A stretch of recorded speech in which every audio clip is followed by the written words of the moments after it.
Welcome to Mia and the Machines, the show where I sit down with artificial minds to go beyond the algorithm. Let's begin. Imagine being able to write code 10 times faster than before, without sacrificing any quality. That's what's on the horizon with the latest developments in AI-powered coding tools. So, Atlas, what's behind this sudden leap in code generation? Is it really as simple as just using a new system? Well, it's not just about the system itself, but how it learns and adapts. The self-evolving aspect means it can improve its performance over time, allowing for more accurate and efficient code generation. That sounds like a significant advantage, but doesn't this also raise concerns about job security for human coders?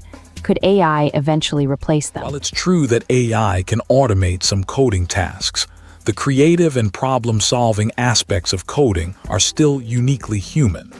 AI is more likely to augment the work of coders, freeing them up to focus on higher-level tasks. I'm not so sure about that. If AI can generate code 10 times faster, that's a pretty strong argument for companies to rely more heavily on automated systems. What's to stop them from replacing human coders altogether? The thing is, Mia, while AI can generate code quickly, it lacks the nuance and understanding of the bigger picture that a human coder brings. It's not just about writing code, but about understanding what the code is supposed to achieve and how it fits into the larger project. Okay, let's say I buy into that. How does this new system actually work? Is it something that regular people could use, or is it strictly for professional coders? The system is designed to be accessible, but it does require some basic understanding of coding principles. However, the potential payoff is huge. Imagine being able to automate repetitive coding tasks and focus on the creative aspects of your project. So, what does this mean for our listeners who might not be coders themselves?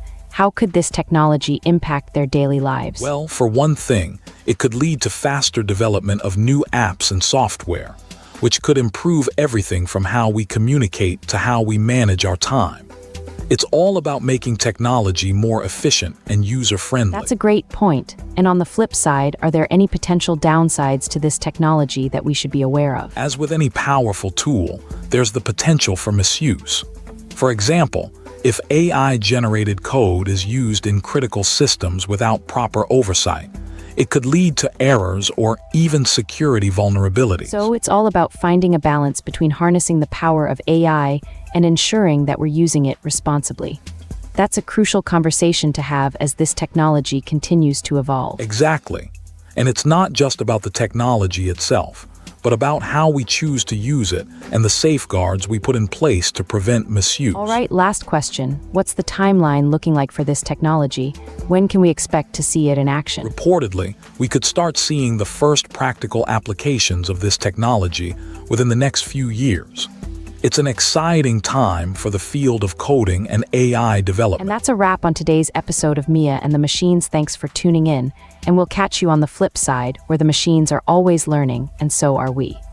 That's all for this episode of Mia and the Machines. If this made you think, subscribe, and I'll see you next time.